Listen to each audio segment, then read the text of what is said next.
Bonjour et bienvenue, on se retrouve dans un nouvel épisode de Père Castor raconte-nous ton histoire. Et aujourd'hui on reçoit Simon d'Aragon. Ça va Simon ?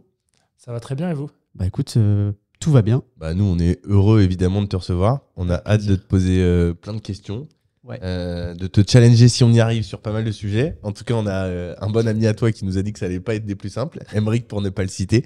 Donc on a hâte de commencer avec toi cette interview. Comme l'a dit Erwan, c'est Père Castor, raconte-nous ton histoire. Père Castor, mais en l'occurrence, c'est Père Castor aujourd'hui. Pour aujourd'hui, oui. En fait, l'idée, elle est très simple.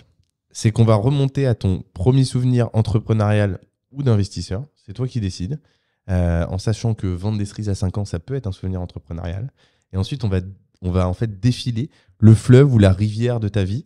Et nous, en tant que castor, on va mettre des barrières, on va mettre des barrages et on va poser des questions au fur et à mesure. Alors, il y a des questions qu'on a déjà de base. Et puis, il y a d'autres qui vont venir en fait en fonction du discours que tu vas nous tenir. Mais avant que tu nous donnes ce premier souvenir, si tu veux bien, très rapidement, est-ce que tu peux nous dire, pour celles et ceux qui ne te connaissent pas, mais très rapidement, puisque tu l'as compris, on va remonter tout le fleuve et la rivière de ta vie, qui tu es, quels sont tes business et ce que tu fais aujourd'hui ? Avec grand plaisir. Déjà, merci de l'invitation.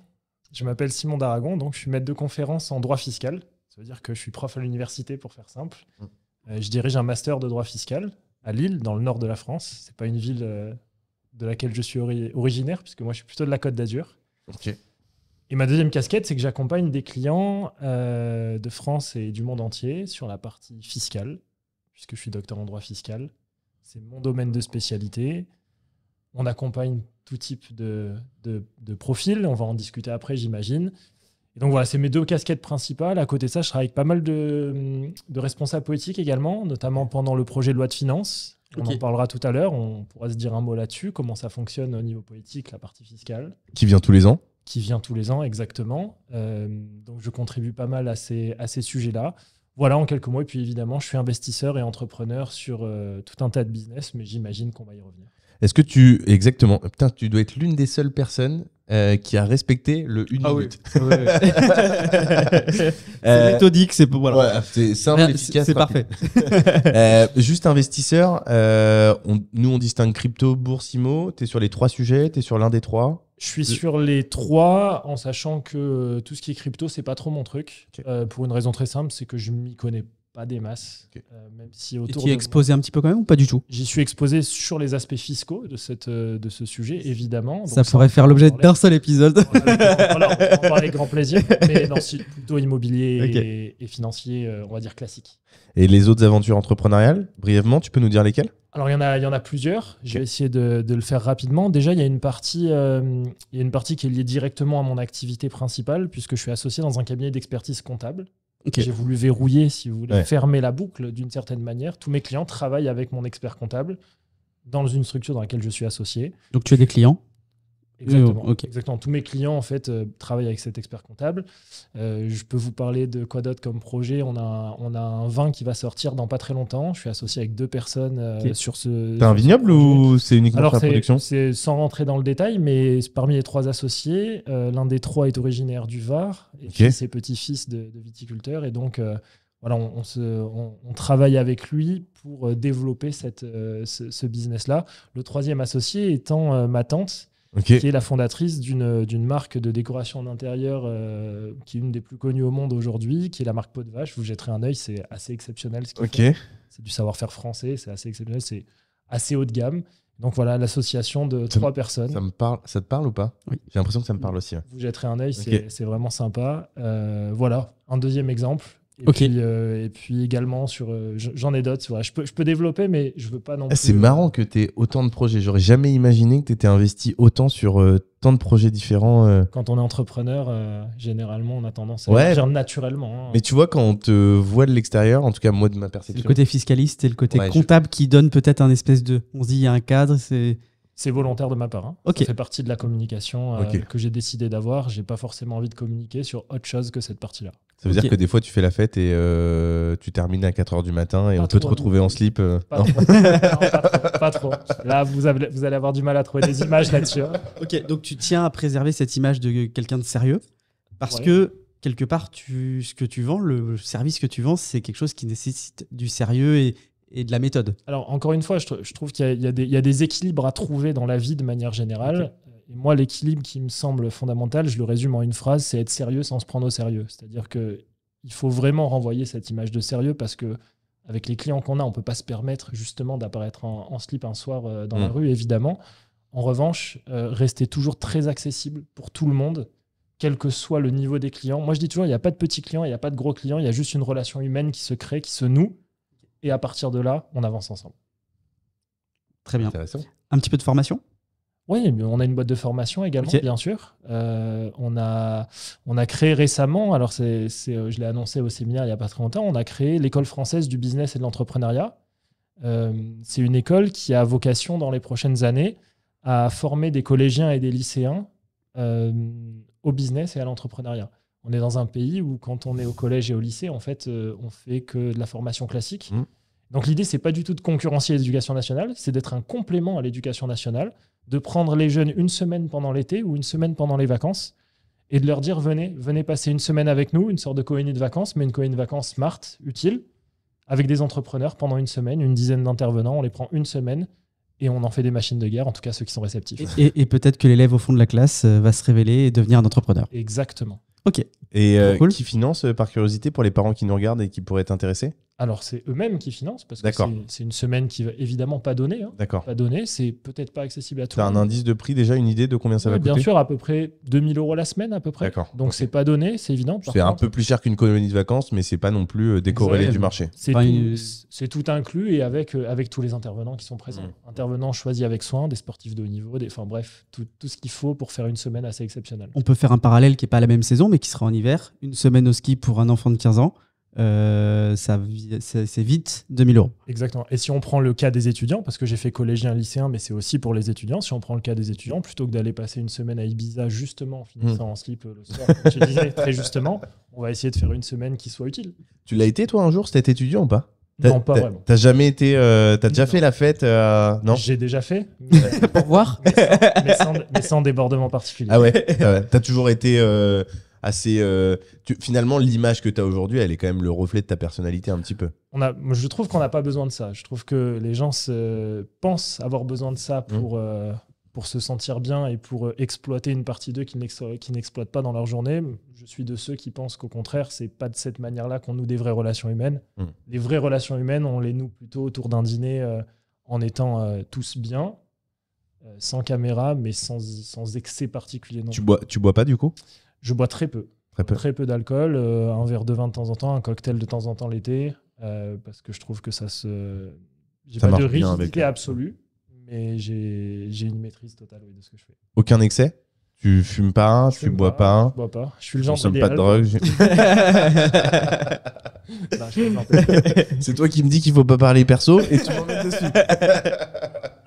Et tu fais aussi un petit peu, tu communiques sur les réseaux sociaux.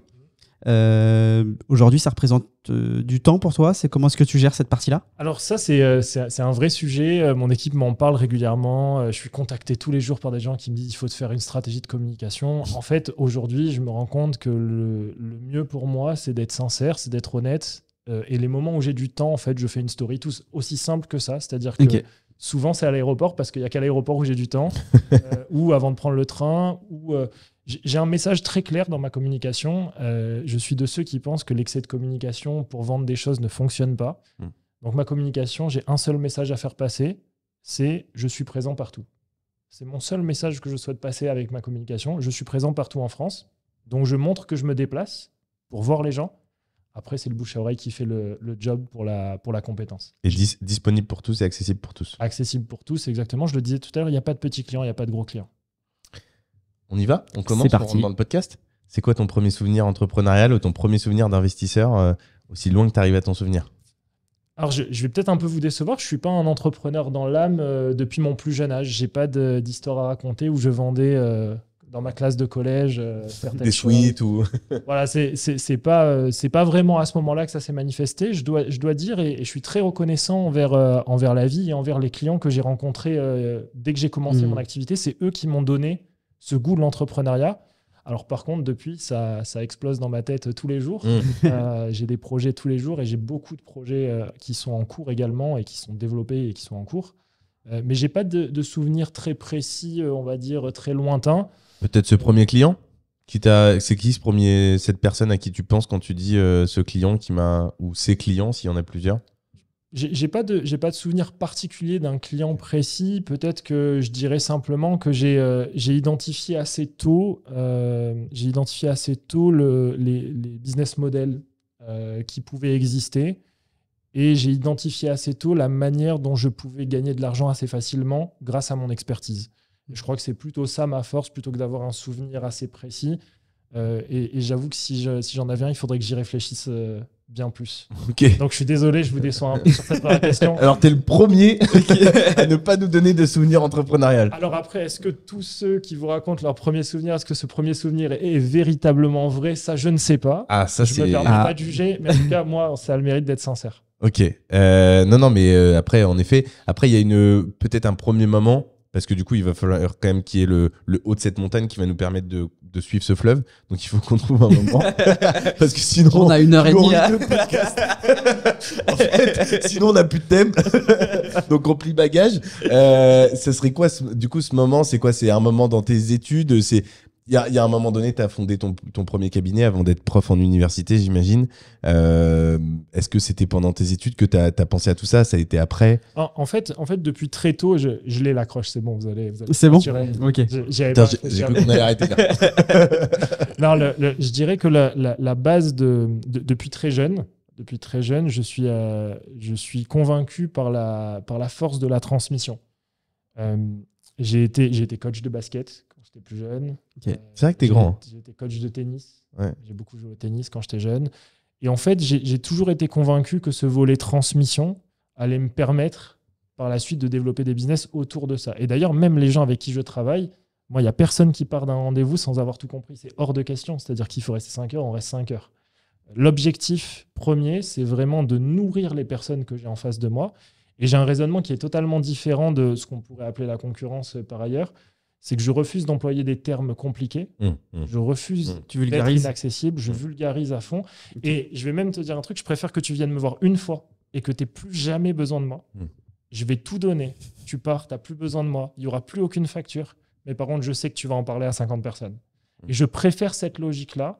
Et donc, sur l'aspect entrepreneuriat, je suis plutôt de ceux qui pensent qu'il faut faire quelque chose vraiment correctement, vraiment à fond, pour qu'on en parle autour de soi et que ça se développe. Plutôt que de créer une dépendance au niveau de ton client et qu'il ait besoin de toi. Ok. Exactement. Est-ce que tu étais délégué de classe? Est-ce que tu étais leader déjà quand tu étais dans ton groupe d'amis? Alors, pas forcément plus que ça. Plutôt oui, mais pas forcément plus que ça. J'étais plutôt leader dans le sport. Ok. Parce que t'avais une zone de génie là-dedans? J'avais des facilités là-dedans. T'es sportif de haut niveau? Pas de haut niveau, non. J'ai joué au tennis à un bon niveau. T'étais classé combien? J'ai été classé quelque chose comme 15-3 ou 15-2, assez jeune. Régional, quoi. Ouais, je sais pas si... 15-2, 15-3 vers 15-16 ans, j'imagine. C'était un peu plus tôt, c'était plutôt vers 11-12 ans de mémoire. Ah ouais, 15-2 à 11 ans, c'est costaud. Hein. C'était pas mal.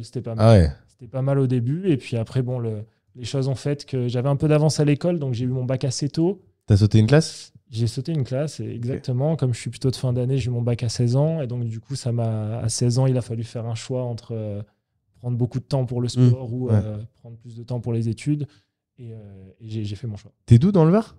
Moi, je suis de la Côte d'Azur. Ouais. Où ça? À Nice. T'es de Nice? J'ai grandi à Nice. J'ai vécu à Toulon, moi.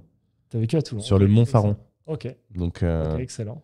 Je connais un petit peu le sud. Mais du coup, toi, t'habites toujours à Nice, d'ailleurs? J'habite toujours. Alors, j'habite entre Nice et Lille. Ouais, c'est ça, ouais. Parce que à Nice, c'est l'endroit d'où je suis originaire, où je suis bien, où j'ai ma famille. Ouais. Et Lille, c'est l'endroit où je dirige le master. J'ai découvert le Nord il y a 2-3 ans. Donc, du coup, tu fais quoi? Tu fais 3 jours à Nice, 3 jours à Lille? Ouais, c'est un peu plus technique que ça. Okay. Souvent, ça ressemble plutôt à 2-3 jours à Nice, 2-3 jours à Lille, 2-3 jours à Paris. Bon, voilà, c'est éclaté. Ça change un petit peu. Mais du coup, aujourd'hui, on veut voir Simon d'Aragon. On va à l'université de Lille. On l'a en prof? Alors oui, si on fait l'université catholique de Lille, où je dirige le master. T'es à la Cato à Lille? Ouais. Parce que j'ai fait une année de classe préparatoire à Lille, moi. Ok, excellent. J'étais à Gaston Berger. Ok. C'est à côté de Féderne. Ouais, d'accord, excellent. Eh ben, il faut faire un master en droit fiscal. C'est-à-dire qu'il faut d'abord faire une licence de droit et après se spécialiser en matière fiscale, exactement. T'es prof de master? Exactement, je dirige le master de droit fiscal. Okay. L'avantage que ça a, tu vas comprendre l'histoire de la boucle dont je parlais tout à l'heure, c'est que je peux recruter à l'intérieur même des personnes que je forme ensuite. Tu le fais? Oui. Ok. Excellent. Non mais t'as raison. Les meilleurs, évidemment. Est-ce que les meilleurs, c'est ceux qui ont les meilleures notes? Absolument pas. Génial. Absolument pas. Même en matière fiscale. La clé, je le dis peut-être si vous avez des jeunes qui vous regardent et des personnes qui veulent rentrer dans la vie professionnelle ou s'émanciper dans la vie professionnelle, la clé, c'est d'être indispensable. La clé, c'est de se rendre indispensable. Je vous prends un exemple tout bête, un exemple moi qui m'a marqué. J'ai une collaboratrice, elle se reconnaîtra d'ailleurs.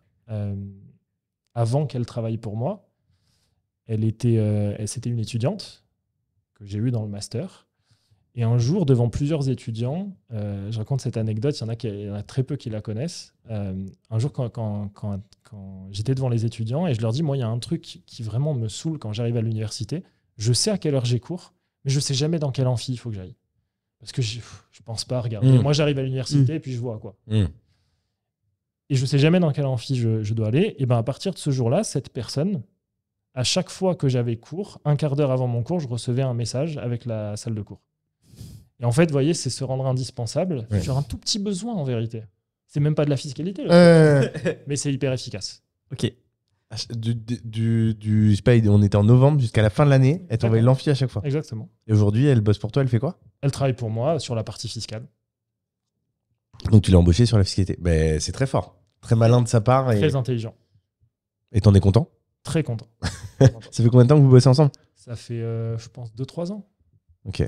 Donc là, ça fait 3 ans que tu as lancé ce master, que tu as accompagné. C'est ça, que j'ai pris la direction, la co-direction pour être précis, il y a 2-3 ans à peu près. Ouais. L'intérêt, j'imagine qu'il n'est pas financier. Il est plutôt. Absolument pas. Il est plutôt, on revient à ce que je disais tout à l'heure, la transmission. Mine de rien, les années passent pour tout le monde. Et d'être au contact des jeunes, de la jeunesse, tous les jours, de leur transmettre la passion qu'est la fiscalité pour moi, c'est assez exceptionnel. T'as quel âge toi d'ailleurs? Je donne jamais mon âge. Me donne à quel âge?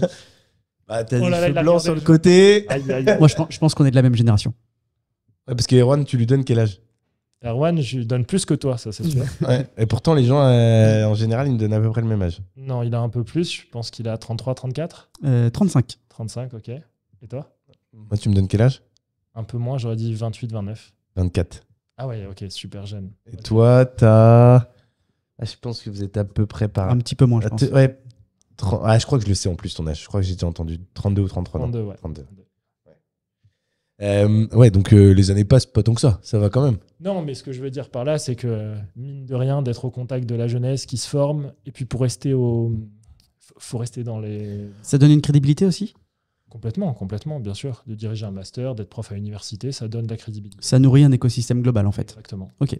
T'as fait ton doctorat à Nice? Non, à Paris, à la Sorbonne. Ah, t'as fait la Sorbonne? Ouais, ok. exactement. Donc master droit fiscal. Master droit fiscal à la Sorbonne. C'est quoi déjà J'ai un pote qui est aussi avocat fiscaliste, tu es? Non, je suis pas installé comme avocat. Mais t'as le diplôme? Non plus. D'accord. On n'a pas besoin, si tu veux, c'est un peu technique, mais le grade le plus élevé dans la matière juridique, c'est le grade de docteur. Okay. Un avocat, généralement, il a un master et il fait l'école d'avocat. Ouais. Généralement, c'est à ça que ça ressemble. Mais du coup, est-ce que toi, tu peux être considéré aujourd'hui? C'est pas parce que tu es docteur que tu peux être avocat, par contre? Si je peux demander une équivalence. D'accord. Je peux demander une équivalence, mais en revanche, si tu veux, dans la matière fiscale, il n'y a quasiment pas de contentieux. Il n'y a pas besoin d'aller plaider. Donc, le titre d'avocat, même pour les avocats fiscalistes, ne leur sert pas, entre guillemets, véritablement, si ce n'est pour certaines affaires où il y aurait du contentieux. Mais très rare, ou les plus grosses peut-être? Peut-être, ouais, pour la fraude fiscale, pour les trucs un peu... Toi, tu as préféré être en B2C, alors qu'un avocat fiscaliste, il va peut-être être en B2B, il va accompagner une grosse entreprise, peut-être, et puis moi, on va dire que j'ai une position beaucoup plus générale. Bien sûr que je suis spécialisé en matière fiscale, mais j'ai une position beaucoup plus générale sur des aspects chef d'entreprise, direction d'entreprise, organisation d'entreprise, stratégie d'entreprise.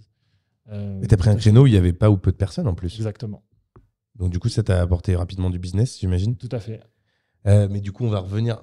Ils sont forts ce matin parce qu'ils arrivent à nous faire dévier à chaque fois du sujet quand même, qui est celui de faire défiler sa vie. Hein. T'as vu à chaque fois. Hein. C'est vrai, ils sont forts. Hein. Mais on va pas se faire avoir comme ça. Donc tu disais que tu avais cette première aventure entrepreneuriale, tu nous l'avais évoqué brièvement tout à l'heure. Si on continue, tu as eu donc ce diplôme en 2017, 2016. Alors j'ai eu le master, tu veux dire? Non, le doctorat, je pensais, mais... Doctorat 2017. Okay. Octobre 2017. Je deviens docteur en octobre 2017. Après 3 ans après le master? 5 ans et demi. Ah, t'as fait 5 ans et demi? 5 ans et demi la de thèse, c'est 5 ans et demi? En droit, c'est plus long que ça n'y paraît. Et puis j'avais le désir de faire une thèse d'un certain niveau. T'as fait sur quoi? Je peux vous dire le sujet, mais ça va parler. Le sujet, c'était service public et droit fiscal. Donc, c'était travailler sur la fiscalité qui s'applique à l'État, aux collectivités territoriales et aux différentes personnes publiques. D'où la présence sur la loi de finances aujourd'hui ou Oui, pas? oui, alors oui et non. C'est-à-dire qu'aujourd'hui, j'ai été contacté par un certain nombre de responsables politiques français qui m'ont dit, en gros, en fiscalité, on n'y comprend pas grand-chose, ce qui est une réalité. Et donc, du coup, ils avaient besoin d'un spécialiste qui les aide à faire évoluer les choses correctement sur la loi française, tout simplement. On peut donner des noms ou pas? Non, les responsables Là, c'est politiques, confidentiel. je ne préfère pas. Par contre, non, ce que je peux vous dire, c'est que j'en ai accompagné un certain nombre sur des conférences pour intervenir, etc. Est-ce que c'est des gens, juste par curiosité, et tu n'es pas obligé de nous répondre, mais est-ce que c'est des gens qu'on connaît? Non, pas forcément. Non, pas forcément. c'est des députés ou c'est pas Exactement. On n'est pas sur des ministres ou... Non, je réfléchis. Non, je crois pas. Et tu interviens à quel moment? Pendant la loi de finances. Ok. En fait, la loi de finances, c'est quoi? C'est un texte qui arrive de Bercy avec les mesures fiscales de l'année suivante. Et pendant 2 mois, les députés et les sénateurs, ils doivent travailler pour améliorer ce texte. Ok. Et donc, du coup, moi, je les aide à rédiger et à préparer leurs interventions pour améliorer cette loi de finances. Aussi simple que ça. Donc, l'idée, c'est de contribuer à ma manière à l'intérêt général et à l'amélioration de la fiscalité. Après, évidemment, c'est eux qui décident, mais les orientations qu'ils souhaitent prendre, je les aide à les prendre correctement. Est-ce que préparer une campagne présidentielle, par exemple, est-ce que tu peux intervenir en amont? Complètement, en fait, l'année dernière, c'est ce qu'on a fait d'une certaine manière. L'année dernière, j'ai publié, après 3 ans de travail, avec un certain nombre de fiscalistes, on a publié un rapport qui s'appelle La fiscalité de demain, avec 50 mesures fiscales à l'intérieur, qui a été envoyé à tous les candidats à la présidentielle. Et il y en a un certain nombre qui ont bâti leur programme là-dessus. Ah ouais? Ok, bravo. donc tu as un rôle politique. Rôle politique, non, parce que je Non, fais mais pas rôle de la politique politique. dans le sens noble du terme politique, Volonté. c'est-à-dire d'aider la cité, Exactement. qui est pas la politique politicienne. Exactement. Influencer l'intérêt général, Ok. c'est vraiment un objectif qu'on a. Il y a certaines mesures qui sont aujourd'hui reprises par le président Macron, etc. Bien sûr. Bon, bah, du coup, je vais en profiter. Vous n'avez pas nous supprimer le LMNP ou le LMP dans les prochaines années? Ah, très bonne question. Alors ça, c'est absolument pas prévu par aucun projet de texte, aucune proposition de loi ne l'évoque. Par contre, il y a une petite évolution qui arrive. Je l'annonce, ça a été annoncé il y a très peu de jours. Ok. Donc, je ne sais pas quand sortira le podcast, mais ça vaut le coup que ça soit dans pas longtemps. Ok. Non, je plaisante. Ils ont annoncé, alors vous savez, en location meublée non professionnelle, Oui. on a un régime micro, un régime réel. Oui. Dans le régime micro, on a un abattement de 50% Ouais. ou un abattement de 71% Oui. lorsqu'on est en Classé. lorsqu'on est en classé, exactement. Et ben cet abattement de 71% ne serait plus possible à partir de très bientôt pour ceux qui font de la location courte durée dans les zones tendues. Ouais. Benjamin m'en a parlé. Ouais. Ce qui serait cohérent par rapport Ce qui serait pas incohérent. Ce qui serait cohérent par rapport à ce que sont en train de faire les villes. La bonne nouvelle, c'est qu'ils se concentrent pour l'instant sur le régime micro, qui, au final, pour un bon investisseur, généralement ne concerne on est plutôt tous au réel. Donc en fait, c'est une. Mais du coup, alors d'où ma question, à quoi servent ces dispositions si on sait que ça sert à rien? Alors ça sert pas à rien complètement parce qu'on peut très bien imaginer, alors là pour le coup on rentre dans le technique, on peut très bien imaginer être au régime réel pendant un certain nombre d'années, basculer en régime micro avec un abattement de 71% dans quelques années, une fois que le jour où les c'est vrai. Plus aussi intéressant. S'il n'y a pas beaucoup de travaux. C'est vrai. Exactement. C'est vrai, pour des investisseurs qui sont là depuis pas mal d'années, ça peut en effet jouer. Ok. Est-ce qu'il y a des choses qui arrivent, des changements qui sont en discussion, qui vont impacter pour ceux qui font de l'immobilier ici?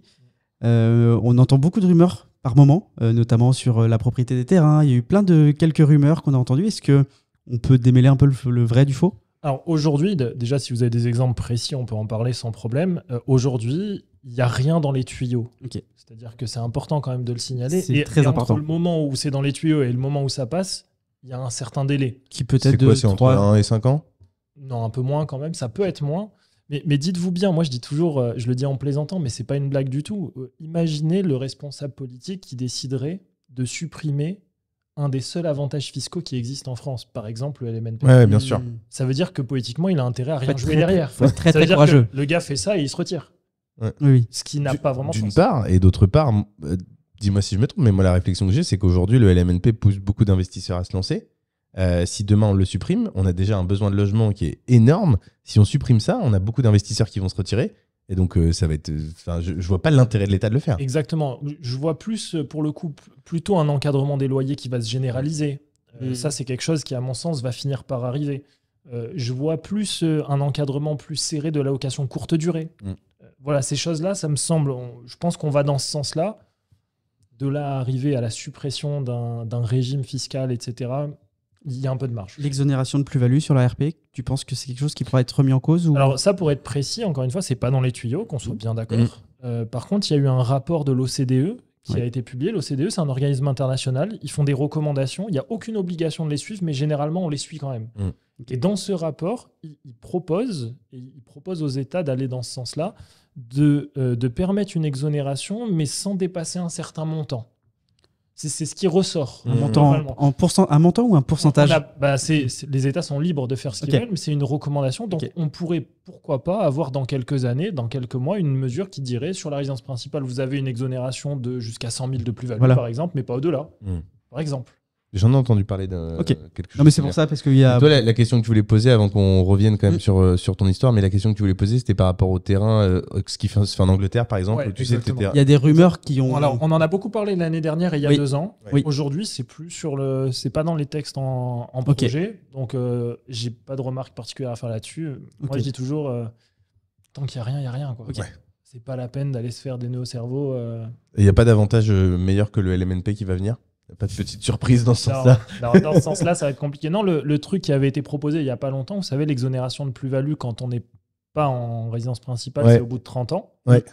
Il avait été proposé par certains députés de passer à 15 ans. C'est ce qui existait d'ailleurs avant. Pour l'instant, ce n'est pas retenu. Pourquoi pas imaginer une évolution en ce sens? C'est dur ton métier. Je trouve qu'il est difficile dans le sens où il est hyper challengeant parce qu'il faut que tu te tiennes à jour tout le temps. Tous les jours. Tous les jours, il faut être proche de la réalité. Alors, important, pour ceux qui nous suivent, comment on se tient au courant pour suivre les jurisprudences, l'actualité? Est-ce que tu as un petit tip, je sais pas, un site Alors, j'ai pas de tips précis. Par contre, il y a plusieurs choses qu'on peut faire. Déjà, moi, à titre personnel, j'ai évidemment une équipe qui travaille. Et j'ai la chance aussi d'être prof à l'université. Les étudiants sont obligés. Donc, du coup, moi aussi, ça m'oblige à rester... Ils viennent te chercher un peu, ils viennent te challenger. Exactement, ça fait partie du jeu. Ensuite, pour ceux qui nous regardent, je dirais qu'il y a plusieurs choses qui existent. La première, c'est déjà début octobre, il y a le projet de loi de finances qui sort. Allez le lire. Il y aura les principales mesures de l'année suivante. Ça permet déjà d'avoir des orientations. Et ensuite, il y a quelques revues qui existent. Nous, on a fondé, avec un de mes associés, on a fondé une revue qui s'appelle Jury Fiscal. C'est une revue d'actualité juridique et fiscale. Elle sort tous les mois. Ça permet d'avoir les grands axes de l'actualité juridique et fiscale. Juryfiscal.fr, si on veut aller sur le site, j'imagine. On mettra le lien de toute façon. Je sais pas. Moi, comme je dis toujours, je le dis en plaisantant et ça va vous faire sourire. Moi, je dis toujours, moi, je ne fais que de la fiscalité. Le reste, c'est pas la peine de me poser de questions. Ok, on mettra le lien parce que ça, c'est vrai que c'est hyper pratique d'avoir une revue. En plus, tu as un prisme quand même fortement en immobilier. Donc, c'est hyper... Là, c'est vraiment immobilier fiscal. Voilà. Okay. Donc, on mettra le lien. Est-ce qu'aujourd'hui, tu te considères plus... et après, on va y revenir. Putain, ils sont trop forts ce matin. Ouais. Ils nous arrivent à nous challenger. D'habitude, on se fait pas piéger. T'es plutôt... Mais on a tellement de questions à te poser. T'es plutôt fiscaliste ou t'es plutôt entrepreneur? Ou plutôt investisseur? Excellente comme question. Aujourd'hui, je me considère vraiment comme un entrepreneur. C'est exactement la réflexion. J'ai envie de dire que mon domaine de génie, c'est la fiscalité. Mais mon quotidien ressemble plus au quotidien d'un entrepreneur. Et pour pousser la question, est-ce que tu es sûr dans 20 ans d'être encore entrepreneur ou encore fiscaliste? Encore entrepreneur, sans aucun doute. Ok, donc effectivement, ce matin, je pensais qu'on allait recevoir un fiscaliste. Et au bout de 5 minutes, j'ai compris qu'on recevait un entrepreneur. Bah, moi, pour le coup, je te vois beaucoup plus comme un entrepreneur.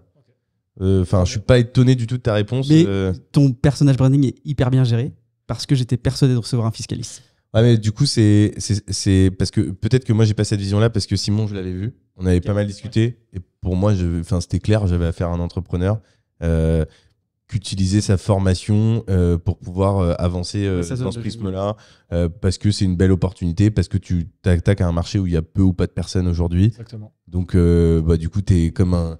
J'adore cette expression, comme un ours au pays du miel. T'es tout seul et t'attires tout le monde parce qu'en plus t'as une bonne réputation. T'es un mec qui semble hyper sympa, hyper accessible. Je dis qu'il semble parce que je le connais pas assez. C'est pas parce que je l'aime pas. Je tiens à préciser.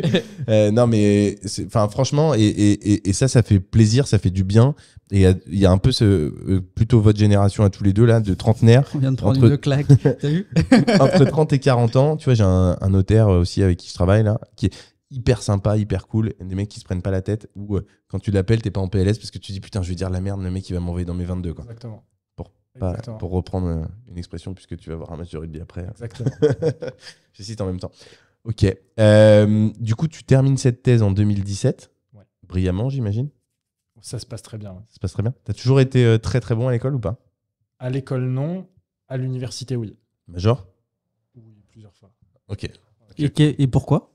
Qu'est-ce qui fait que... Non, pour une raison très simple, j'ai toujours eu ce goût pour l'excellence. Ouais. Je considère que c'est la clé. Toujours vouloir faire plus. Quand j'ai transposé ce que j'appliquais dans le sport, dans les études. C'est-à-dire que je me suis dit à un moment donné, ok, tu fais le choix entre faire du sport ou faire des études. Donc fais-le bien. Donc voilà, on transpose. On était le meilleur dans le sport, on devient le meilleur dans le pro. Ouais. Enfin, dans ce qui allait devenir le pro. Et donc à l'université, oui, j'ai bien carburé.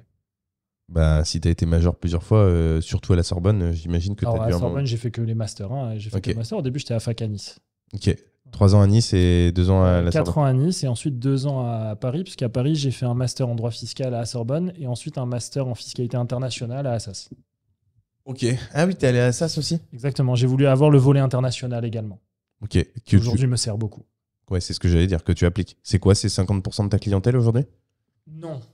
Ça pas 50%, mais j'ai beaucoup d'entrepreneurs français qui décident, par exemple, d'aller s'installer à Dubaï. Par exemple, c'est au hasard. Un peu classique. Ouais, c'est le truc du moment. En ce moment, c'est assez classique. Ouais. Voilà. Et là-dessus, il y a vraiment personne qui comprend rien et surtout qui se laisse avoir par des idées reçues sur des lectures internet, sur ces choses-là. Est-ce qu'il y a zéro fiscalité du coup à Dubaï? Il y a zéro fiscalité, mais pas sans condition.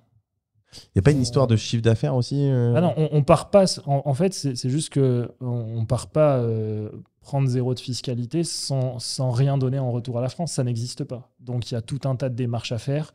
Il y a tout un tas de choses à bien faire avant de pouvoir y aller. Ouais. Et une fois là-bas, ça nécessite aussi d'autres dépenses qu'on n'avait pas en France. Bien sûr, bien sûr, bien sûr. Après, c'est un des sujets, mais c'est un paquet global en fait. On prend la globalité quand on va à Dubaï et on prend la globalité quand on est en France. Exactement. Ok. En 2017, tu termines donc cette thèse. Tu lances directement ta première entreprise. Tu as été salarié. C'est quoi ce parcours post-études? Quand je finis ma thèse, je lance ma première entreprise, exactement. Donc, tu n'as jamais été salarié? J'ai jamais été salarié, non, je ne crois pas. J'ai été alternant. J'ai été alternant quand j'étais en master. C'est très drôle parce qu'on voit que tu t'es jamais posé la question si tu avais été salarié. Quand on t'a posé la question, tu te dis. J'ai été salarié en fait, j'ai été salarié dans les jobs étudiants, etc. Quand j'étais plus jeune, mais. T'as jamais été en CDI? Je le suis aujourd'hui avec l'université, d'une certaine manière. Ouais, mais. C'est pas pareil. Mais c'est pas le parcours classique. Non, exactement. Non, je réfléchis. Pardon de dire ça comme ça, mais ça sert alors à la fois ta personnalité, mais tes intérêts entrepreneuriaux. Exactement, complètement. Donc c'est pour ça que je l'ai pas intégré. Donc non, je crois pas. J'ai été l'équivalent entre guillemets de salarié également lorsque j'ai eu une mission au gouvernement de la Principauté de Monaco. J'ai travaillé pour le gouvernement à Monaco. On a travaillé sur l'amélioration de la législation monégasque. Et donc pendant 7-8 mois de mémoire, j'ai travaillé à Monaco avec les différents ministres pour améliorer la législation. En termes de crédibilité, pareil, tu as senti que ça t'a apporté des choses? Complètement. Sur le CV, c'est toujours bien. Hein. Sur le CV, c'est toujours bien d'avoir travaillé pour des responsables étatiques. Quand tu dis différents ministres, en fait, aujourd'hui, Monaco, c'est une principauté. C'est-à-dire que c'était des ministres français avec qui tu travaillais sur... Absolument pas. Je crois que j'étais le seul non monégasque de l'équipe. Et d'ailleurs, c'est assez amusant. Ça a été une super expérience. Mais c'est assez amusant parce qu'on ressent qu'on n'est pas monégasque. Ah oui? Ah oui, complètement. C'est quoi la différence alors? La différence, elle est très simple, c'est qu'il y a certaines réunions où vous n'êtes pas, tout simplement. Ah ouais? Ah oui, vous n'êtes pas monégasque, donc vous n'y êtes pas. Non, sinon, parmi les choses qui m'ont marqué à Monaco, je raconte souvent cette anecdote en cours, mais je la raconte nulle part ailleurs. Une fois, on travaille sur un texte et le ministre avec lequel je travaillais dit « Ok, c'est bon, on valide le texte », toute l'équipe valide le texte, et puis il dit « Bon, il me reste simplement à obtenir l'accord de l'archevêque ». Alors là, moi, je ne comprends pas. Je me dis, mais qu'est-ce que l'archevêque vient faire Et en réalité, c'est juste parce qu'on est sur, entre guillemets, une monarchie de droit divin, pour faire simple, et où la religion catholique est religion d'État. Ouais. Donc, il faut l'accord de l'archevêque. De l'archevêque, notamment sur certaines mesures. Ouais. Ok. C'est particulier lorsque nous, on a... Donc, c'est pas laïque. Ça dépend si on parle des faits ou du droit, mais dans le droit, non. Ok. droit non, à Monaco, là on part très loin pour le coup, mais à Monaco, on n'a pas le droit de se faire, on n'a pas le droit d'avorter quand on est une femme, sauf cas très particulier. Ah ouais. Ouais, c'est particulier pour le coup. Donc du coup, ils vont souvent en France pour procéder à ce type de... Parce que Monaco, alors je vais peut-être dire une ânerie, mais j'ai un chiffre comme 40 000 qui me vient en tête. C'est à peu près la population de Monaco. Non, alors Monaco, ça fait 2 km². Ouais. Il y a 9000 monégasques à peu près. Ah oui, c'est tout petit. C'est tout petit. Et il y a de mémoire 27 ou 30 000 résidents. Ah, il y a 9000 monégasques. Ouais, et ils ont quand même des ministres, ils ont... Exactement. Et si ça vous intéresse, pour la composition, tous les ministres sont monégasques, sauf le Premier ministre qui est français. Le président français? Qui est français. Qui est nommé... C'est pas comme Andorre, du coup. Non, il n'est pas nommé par le président français. C'est une discussion entre le président français et le prince pour choisir le Premier ministre. Parce que juridiquement, c'est quoi la relation entre Monaco et la France? Monaco se considère vraiment comme un État à part entière, qu'on soit bien. Oui, c'est pour ça que je pose. Voilà, c'est pour ça que je pose la question. Mais quel est le droit monégasque est beaucoup calqué sur le droit français. Ok. Et il y a beaucoup de juristes, par exemple français, qui vont travailler à Monaco dans les services juridiques. Parce qu'il y a vraiment des liens très étroits entre les deux États. Monaco, aujourd'hui, s'il devait se rapprocher d'un pays, parmi les trois, les 2 ou 3, ils sont frontaliers avec la Suisse? Non, que Italie et France? Je crois. Non, Italie. Italie, France. Ils sont plus proches des Français, j'imagine que... Non. Je maîtrise pas assez la relation qu'ils ont avec l'Italie. Il y a beaucoup d'Italiens à Monaco. Okay, et d'ailleurs, pour l'anecdote, là on rentre dans les anecdotes. Ah, mais on adore ça. L'anecdote fiscale.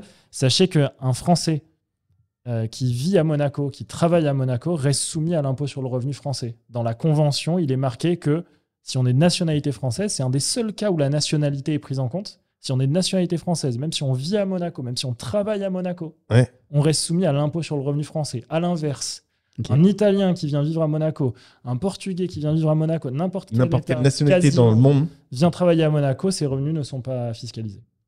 Parce qu'il n'y a aucune fiscalité à Monaco? Aucune fiscalité, sauf cas particulier, là encore. Les monégasques ne payent pas d'impôts. Ok. Mais pour être monégasque, je vous souhaite bonne chance. et comment est financé le fonctionnement de l'État? Alors, je ne maîtrise pas assez pour le coup. Il y a évidemment, je suppose, la fortune du prince. Ok. Il y a des très grosses entreprises qui, économiquement, font tourner la principauté. Je ne maîtrise pas assez. Le Grand Prix, par exemple, qui est une activité qui génère un business. J'imagine. C'est un endroit qui est toujours aussi prisé que ça l'a été ou un peu moins avec l'émergence de... Moi, je trouve que c'est vraiment un endroit exceptionnel. Pour le coup, si vous n'avez pas eu l'occasion récemment d'y aller, je trouve que c'est vraiment un endroit exceptionnel qui a... Outre les attraits économiques que ça peut avoir. On sent un truc différent quand même là-bas. Exactement. Moi, je trouve qu'on s'y sent bien. Voilà, c'est mon avis.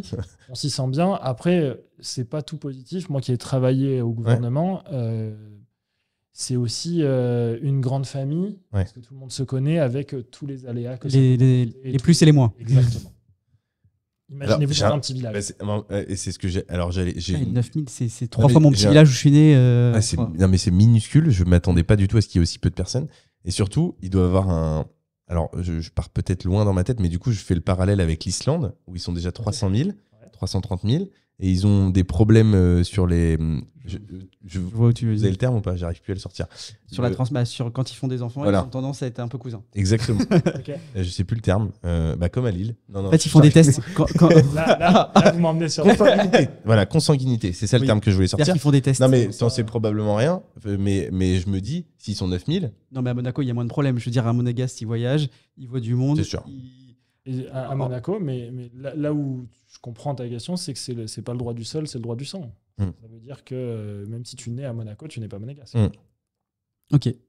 Hyper intéressant. Tu deviens juste monégasque si tes 2 parents sont monégasques ou si l'un des deux? Il y a des cas particuliers là encore. En se mariant avec un ou une monégasque, au bout de 10 ou 15 ans, tu peux l'être. D'accord. Mais c'est pas toujours sûr. Et la dernière exception, c'est si le prince décide de te donner la nationalité. Et ça arrive quasiment jamais. C'est ouf. Et du coup, tu as travaillé aussi avec le prince?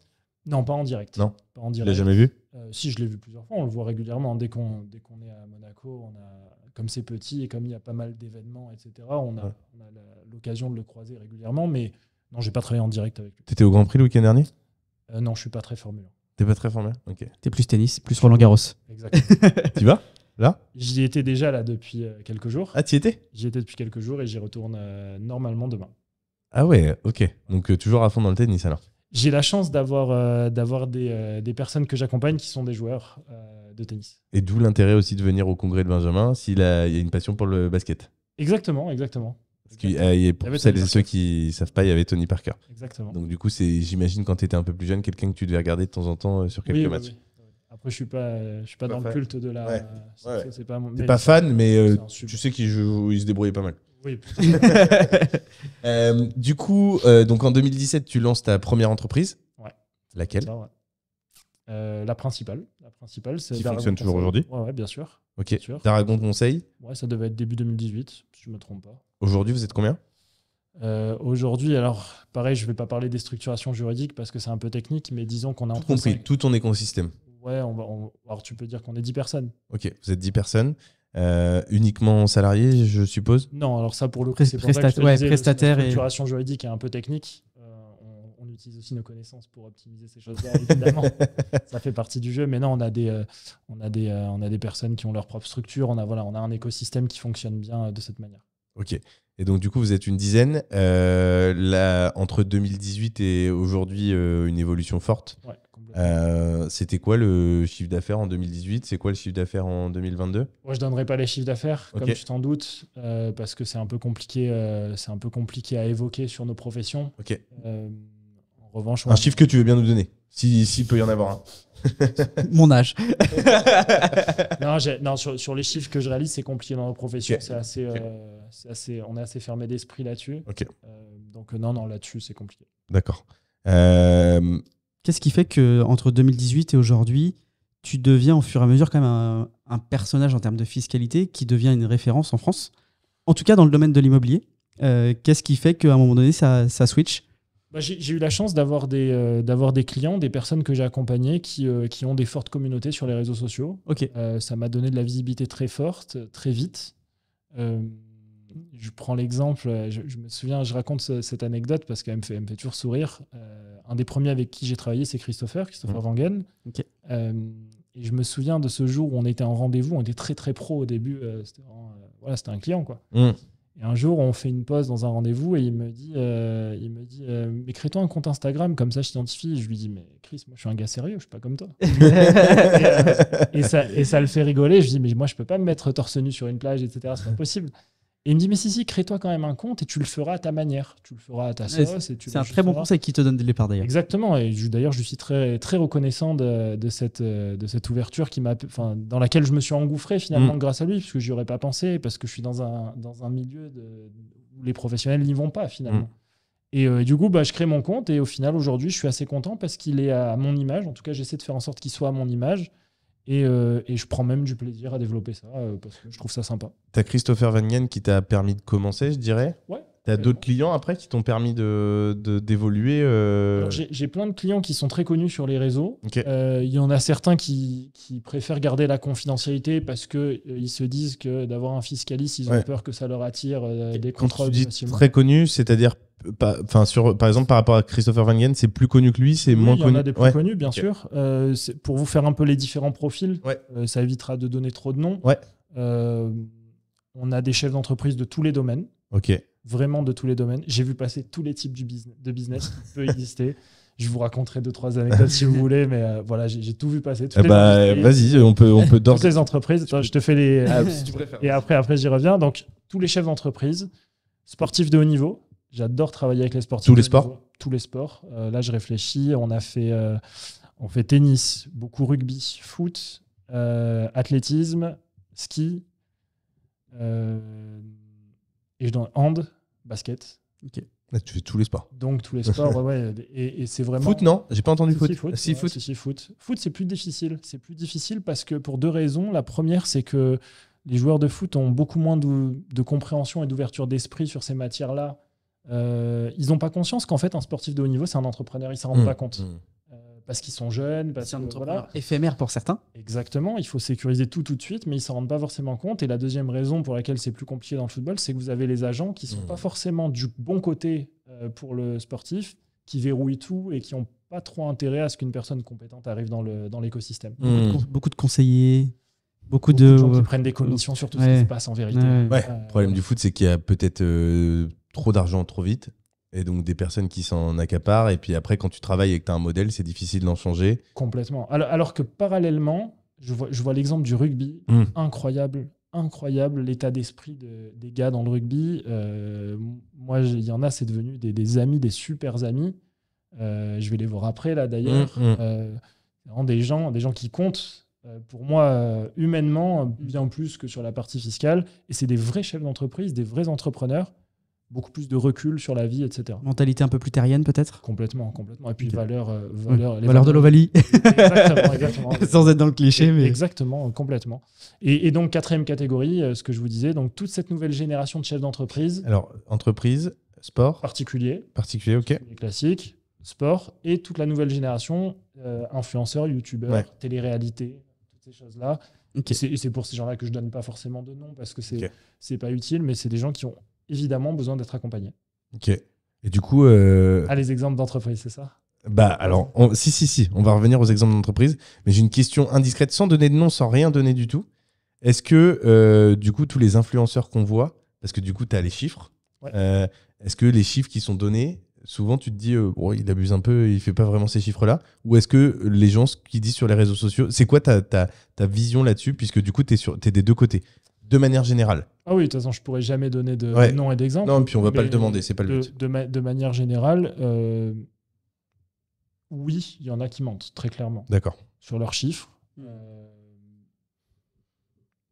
Moralement, c'est eux qui font ce qu'ils veulent. Mais oui, très clairement. C'est leur choix. Je pense que tout se sait un jour, donc celui qui prend les risques, il les prend en son âme et conscience.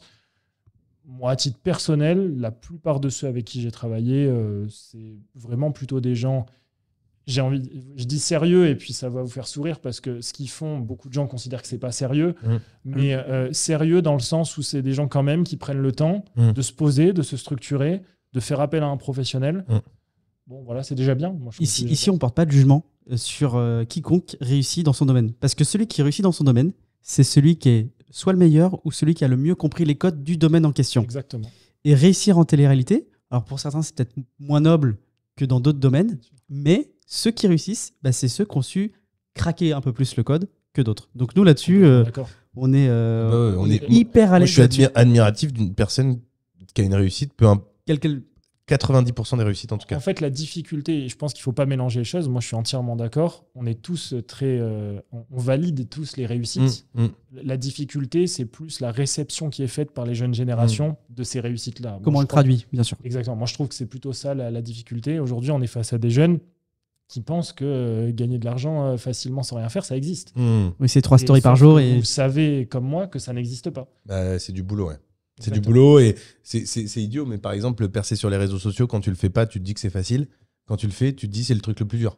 Et encore plus aujourd'hui. Et encore une fois, c'est du temps à consacrer. C'est énorme. Je veux dire, ce podcast, vous prenez du temps pour le faire. Ah ben complètement. Je prends du temps pour le faire parce qu'on sait que derrière, c'est une manière aussi de communiquer, de donner de la valeur à ceux qui nous regardent, etc. De se rencontrer, de créer du réseau. Ça apporte plein de choses. Là, tout ce que tu dis, il y a des personnes pour qui ça va peut-être résonner. Peut-être qu'il y a des personnes qui nous écoutent aujourd'hui et qui vont l'écouter dans 5 ans et qui vont se dire « Ah mais attends, il est super » et du coup peut-être des clients potentiels, etc. Mais c'est un travail de très longue haleine, très long à mettre en place et difficile. Franchement, les réseaux sociaux, moi j'aurais pas cru que c'était aussi difficile.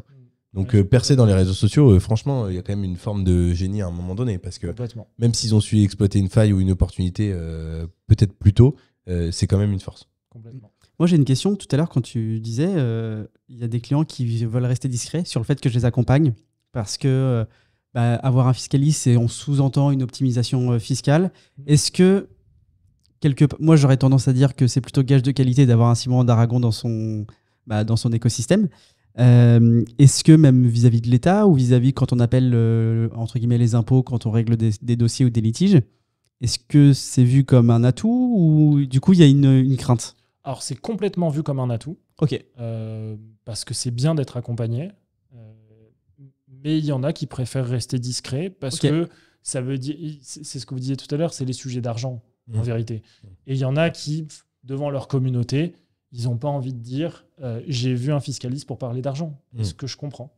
Donc moi, je respecte la confidentialité. Il y en a plein qui m'identifient sur les réseaux. Vous les voyez et tout le monde peut les voir. Ceux qui ne m'identifient pas, c'est C'est qu'indirectement, ils ont fait ce choix-là. Voilà. Peut-être consciemment, peut-être inconsciemment. Les chefs d'entreprise. Ah, les exemples d'entreprise. Alors moi j'ai plein d'histoires avec des chefs d'entreprise. Les 2 ou 3 meilleurs. Allez, je vous en donne. Et c'est quoi les exclus même? J'irai plus loin. Celles que tu racontes, t'as pas raconté beaucoup et qui t'ont marqué. Allez. Alors il y en a une qui m'a beaucoup marqué. C'est une belle rencontre. Il y a quelques années, au tout début quand je démarre, j'ai un gars qui m'appelle. Je sais pas s'il verra le podcast, je pense pas, mais bon, s'il le voit, je lui fais un clin d'œil et il se reconnaîtra. J'ai le téléphone qui sonne, je décroche et un gars qui me parle.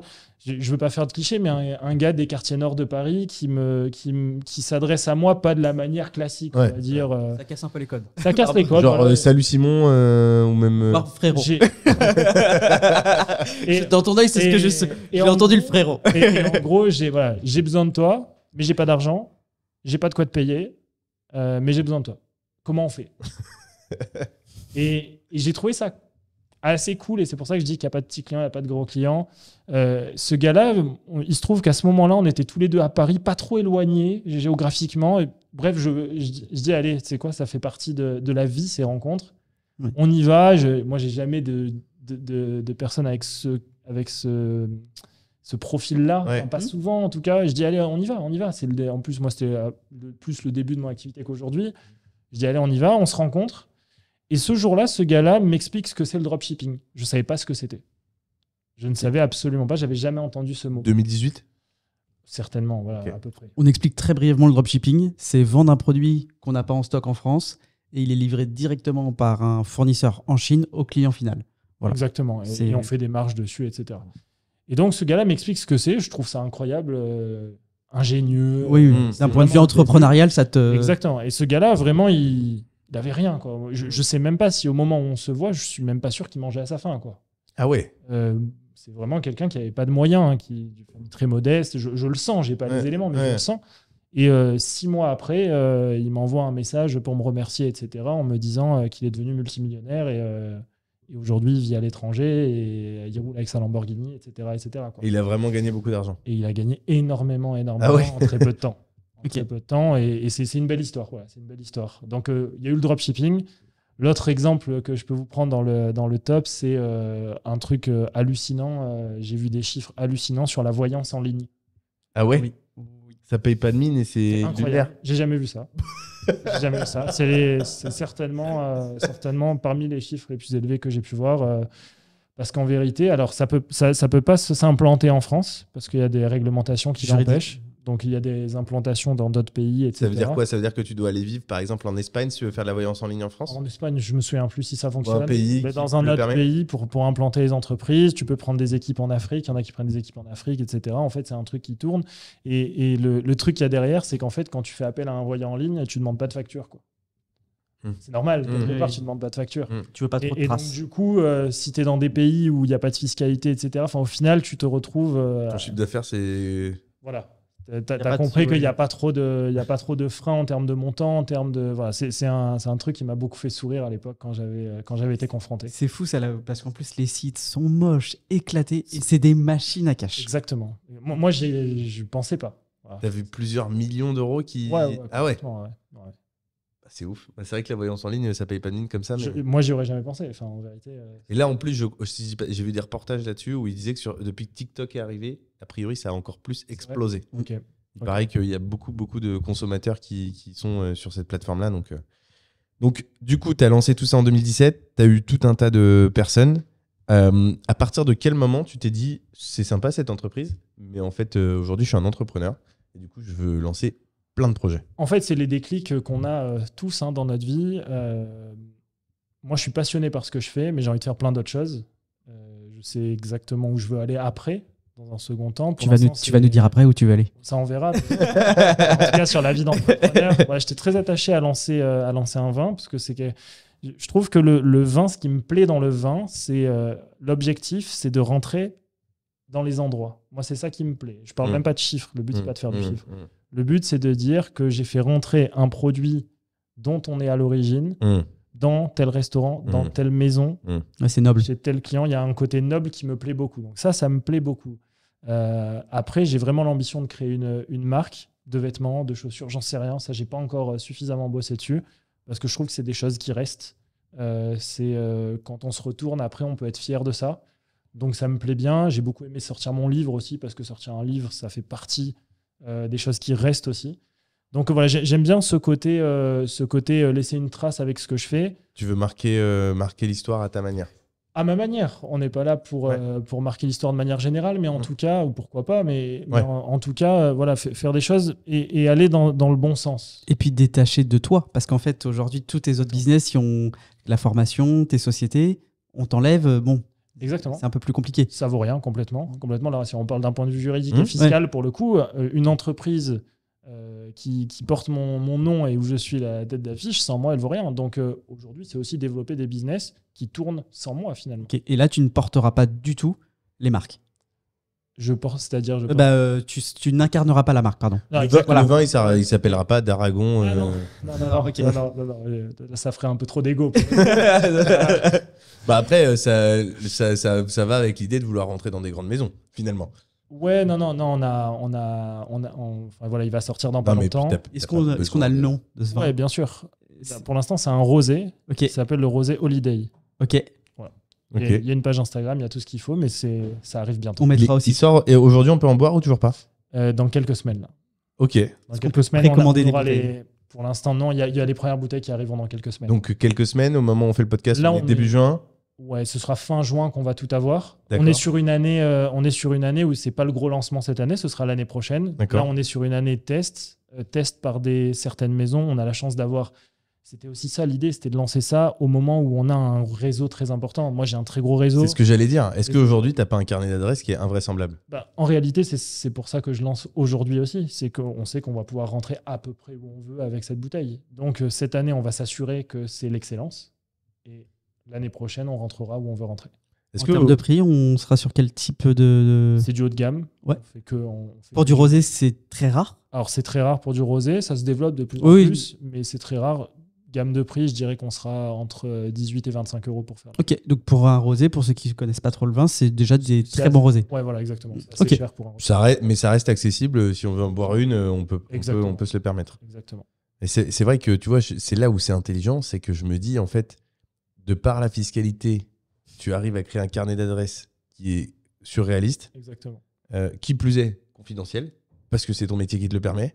Donc c'est une bonne excuse à chaque fois pour pas dire les noms. Et du coup, tu peux, en quelque sorte, même si j'imagine que c'est pas uniquement ta volonté, mais le monétiser à travers des business side qui te permettent d'ouvrir des portes et d'aller extrêmement vite. Exactement, mais vraiment, j'insiste, moi c'est plus l'humain qui m'intéresse derrière. Tout ce carnet d'adresses, ils me connaissent, ils savent les valeurs qui sont les miennes, ils savent qu'ils peuvent compter sur moi aussi, et c'est ça qui fait qu'aujourd'hui... Alors, je dis pas que tu le fais pour ça, et d'ailleurs, j'imagine que les gens qui t'ouvrent leurs portes le font parce que justement, ils savent que tu ne le fais pas pour ça. Exactement. Simplement, tu es un entrepreneur, tu es un mec clairvoyant, et tu sais où est-ce que tu dois aller si tu veux que ça se développe. En fait, au début, je refusais certaines mises en relation, même si je voyais qu'elles pouvaient se faire, parce que je craignais quelque part cette atteinte potentielle à la confidentialité, même si ce n'est pas une atteinte, parce qu'on obtient les accords de tout le monde, mais que ce soit perçu comme justement profiter de son carnet d'adresses. Et au final, je me suis rendu compte qu'il y a des business qui ont pu se faire grâce à moi, parce que je connaissais un tel, et en fait, je les ai mis en relation et ça a matché, et c'était génial. Et donc, du coup, je me suis assez ouvert d'esprit là-dessus depuis 2 ans, en vérité. J'ai eu le déclic à un moment donné où j'ai vu un business qui pouvait se faire entre 2 personnes de mon réseau. Grâce à toi. Qui ne se connaissaient pas. J'ai dit, mais en fait, je veux même pas de com, je veux juste, les gars, que vous y arriviez. Quoi, Et le syndrome de l'imposteur, tu l'as mis de côté il y a 2 ans sur ce sujet-là. Ce sujet-là, voilà, j'étais pas forcément à l'aise. C'est vrai qu'aujourd'hui, non, c'est une chance incroyable de pouvoir, moi je dis, on le dit en plaisantant, mais aujourd'hui, on peut toucher tout le monde. Ouais, on est à 3 contacts de la Terre entière. Ça, c'est pas moi qui le dis, c'est Mark Zuckerberg. Mais... qui explique dans The Social Network qu'en fait... Ah non, attendez, je confonds de film. Il y a moins que ça. Non, je crois que c'est à 3. Hein. Non, c'est à 3. On est tous à 2 personnes de Barack Obama. Non, c'est 3, je crois. Enfin, je suis sûr. Mais... Je calcule. On peut vérifier, mais... Non, c'est pas dans The Social Network. Je suis pas en direct, hein, mais... Il y a un intermédiaire. Un seul. Non, mais t'as... Est-ce qu'on peut l'avoir? Non. Ah ouais, t'as un contact? Ouais. Oui, pour Simon, c'est assez facile. Ne serait-ce qu'un Sarkozy, ça suffit. Hein. Oui, c'est vrai. Voilà. Mais C'est pas toi qui l'as dit, c'est bon, t'inquiète. Ok, on a donc défilé jusque-là. Là, tu vas lancer tout un tas de... Donc, du coup, aujourd'hui, tu développes ces business. Est-ce que tu le fais par l'intermédiaire de ta structure ? J'imagine que c'est pas toi qui vas tester le vin. Tu as des associés qui vont s'en occuper. Exactement. Mais toi, ton apport, il est en industrie, il est en nature, il est financier, Non, mon apport, il est à la fois sur toute la partie juridique et fiscale. Il faut D'accord. tout structurer, il faut tout assurer correctement, que tout se passe bien. Et il est évidemment sur le carnet d'adresse, comme tu le disais. Aujourd'hui, c'est vrai que je rentre dans des business parfois juste pour mon carnet d'adresse parce que je sais exactement quelle personne il faudra contacter pour faire avancer un petit peu les choses. Et donc, tu t'associes. Donc là, en fait, tu deviens finalement... aujourd'hui, tu es presque venture capital, business angel, sans mettre de l'argent dans les structures. Si c'est pas indiscret de te poser la question. C'est vrai, oui, c'est vrai. De plus en plus, en tout cas. Tu n'as jamais mis 1 euro dans une boîte que tu as... Si. Ok. Si, pour le coup, parce que je trouve que c'est important de le faire. D'accord. Pour que tout le monde soit engagé. Exactement. Il y a beaucoup d'ailleurs, il y a beaucoup de chefs d'entreprise aujourd'hui qui essaient de faire ce type de choses et qui disent ouais, moi je vais t'apporter mon réseau et qui apporte où je vais t'apporter, où je vais m'occuper du projet. Dans l'immobilier, on le voit beaucoup. Je m'occupe du projet, puis toi t'apportes les fonds. Non, on prend tous les risques. Hein. Même quitte à ce que la partie financière soit moins importante. Complètement moins importante, bien sûr. S'il y en a un qui a une capacité plus importante, 75% d'apport, 25% pour l'autre, c'est cohérent plutôt qu'un 100% zéro. Parce que s'il y en a un des deux qui, si le projet se fait mal ou se fait pas, il perd rien, ça se passe pas bien. Exactement. Est-ce que là, tout est beau, tout est rose est-ce qu'il y a eu un échec que tu as eu ? Ouais. Lequel ? Pour le coup, j'en parle jamais. Okay. J'ai eu un gros échec. Quand je finis ma thèse, ça a été cet échec, ça a été la plus belle chose qui me soit arrivée, mais quand vous le rencontrez, vous le savez pas. Ouais. On ne sait pas ce qu'il y a derrière. Puis on t'aurait posé la question au moment où c'est arrivé, j'imagine que tu nous aurais pas tenu le même discours. Voilà, exactement. Alors, je finis ma thèse en 2017, donc je deviens docteur en droit, avec toutes les mentions qui vont bien, publication de la thèse, etc. Tout ce qu'il fallait en vérité. Et quand vous finissez votre thèse, pour devenir enseignant à l'université, vous passez devant un comité et ensuite vous êtes recruté par l'université. Et moi, à l'époque, mon ambition, c'était de devenir le poste que j'ai aujourd'hui à Lille, de l'avoir à Nice, dans le sud, parce que je suis du sud. Et tout semblait aligné pour que ça se fasse. Sauf que ça ne s'est pas fait. J'ai eu un refus à ce moment-là. Discutable ou pas, ce n'est pas le sujet aujourd'hui. Ça a été une très bonne chose, mais ça a été un gros échec parce que vous travaillez pendant 5 ans et demi sur une thèse, vous sortez un bouquin qui fait 800 pages, vous attendez la récompense qui va derrière, vous ne l'avez pas. Ça a été un gros échec sur le moment. Émotionnel plus égo aussi. Okay. Égo, évidemment, parce que c'était une évidence pour tout le monde, même pour moi. Et au final, il n'y a pas eu la concrétisation. Mais c'est la plus belle chose qui me soit arrivée parce que derrière, je lance les entreprises et je vais beaucoup plus vite, à mon avis, que si j'étais rentré tout de suite sur ce poste-là. Mais il y a, à ce moment-là, j'imagine qu'il n'y a pas que... on n'est pas jugé que sur ce rang. Ça a l'air un peu plus compliqué, presque politique, à un moment donné. Exactement. Okay. Exactement. On n'ira pas plus loin, mais on a compris que c'était peut-être pas que le contenu qu'on rendait. Okay. Et aujourd'hui, pour toi, ça a été la meilleure opportunité parce qu'en fait, tu t'es retrouvé à ne plus rester à Nice, mais aller aussi à Lille et donc à bouger tout le temps. Et c'est surtout, je me suis retrouvé dans une situation où, en fait, il fallait que... c'est soit je rentrais bosser pour je sais pas qui dans une entreprise ou dans un cabinet, soit il fallait que je lance et que ça marche. Donc, après, tu aurais pu être juste prof. Il y a des gens qui sont juste profs aujourd'hui et qui vivent de ça. Mais j'avais pas eu mon poste à Nice. Mais tu l'avais eu à Lille. Je l'avais pas encore. Ah, ok. J'ai eu 2 ans après à Lille. Ah, ok. 2 ans entre les deux. Ah, où t'as rien eu. Il a fallu s'organiser, quoi.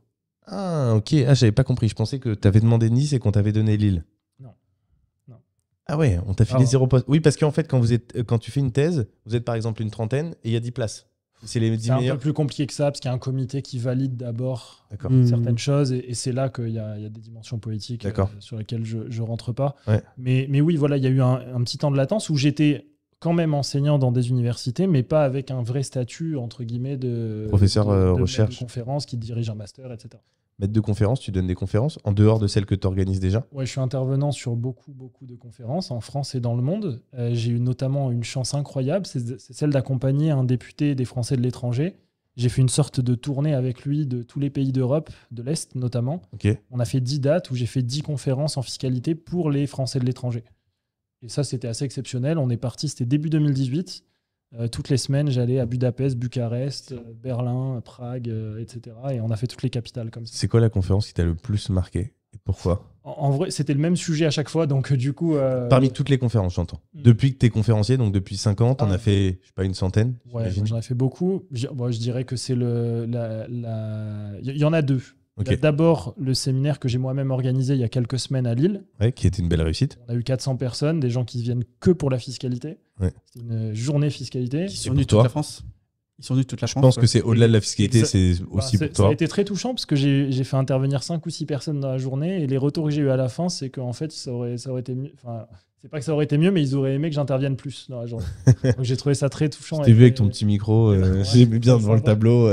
Voilà, donc ça s'est super bien passé. D'ailleurs, on fera la 2e édition l'année prochaine sur la Côte d'Azur. Okay. Et le 2e événement que je retiens évidemment, c'est le séminaire organisé par Christopher au Zénith, 4200 personnes. C'était un moment assez exceptionnel. C'est le moment où tu as parlé devant le plus de personnes? Exactement, ouais, 4200. Il y a un gap? Toi et moi, on a fait la même conférence à Angers. Ouais. Tu avais 250-300 personnes. Il y a un monde entre les deux ou pour toi? Pendant l'intervention, non. Okay. Quand on voit la salle remplie de 4000 personnes, évidemment, ça fait quelque chose. Ouais. Et c'était presque un show, c'était un mélange de show et de... Exactement, on a beaucoup travaillé, on a pris des cours de théâtre avec les meilleurs profs de théâtre, etc. pour être prêt. Et on a joué une pièce de théâtre toute la journée autour de la fiscalité, de l'immobilier, des différents aspects de l'immobilier. Tu as toujours, puisque c'est évidemment une personnalité connue dans le milieu de l'immobilier, donc je profite de ce moment pour te poser la question. Tu es toujours aussi proche de lui? Tu travailles toujours autant avec lui? Complètement. Il a changé d'image récemment, si je dis pas de bêtises. Tout à fait. Tu es encore dedans, peut-être dans certains projets? Complètement. Déjà, on a la revue juridique et fiscale ensemble. Okay. Ça, c'est une revue qu'on a ensemble. Et puis après, on travaille sur les différents sujets ensemble. C'est un super entrepreneur. Humainement, on s'entend très, très bien. Et puis, quel courage de prendre un virage comme il est en train de prendre. Moi, je dis chapeau. Hein. Encore une fois, c'est ce qu'on disait tout à l'heure, qu'on aime ou qu'on n'aime pas, parce qu'il a le mérite d'être clivant. Il a un parcours qui est assez exceptionnel. Bien sûr. Et ça, franchement, respect. C'est assez admirable de voir une réussite de ce type-là aussi rapide dans un milieu immobilier qui n'est pas des plus simples et extrêmement concurrentiel. Et en même temps, il a été il a clairement initié quelque chose. C'était le premier à lancer ça. Ça, je maîtrise pas assez les timings. Premier, tu vois, on a Olivier Seban qui vient tout à l'heure. Pour moi, Olivier Seban était avant. Oui, effectivement. Et largement avant. Hein. Wengen, il a lancé quoi en 2018? Ouais. Seban, il était là depuis 2013. On lui demandera tout à l'heure. Ok, on a fait pas mal le tour de différents sujets. 2 dernières questions. C'est parti. Est-ce que tu as... Alors, je sens que tu vas pas nous répondre, mais on va pas te lâcher. Ouais. Est-ce que tu as une passion inavouable? C'est la première fois qu'il a peur de la poser la question, là. Le temps que tu cherches, je vais te donner des passions inavouables qu'on a eues. On a eu les jeux Kinder. Tu sais, les petites boîtes. On a eu des serviettes. On a eu des chaussons d'hôtel. Et on en a eu plein. Et on en a eu un qui est allé... Pour l'instant, quel taulier? Oui, c'est le taulier.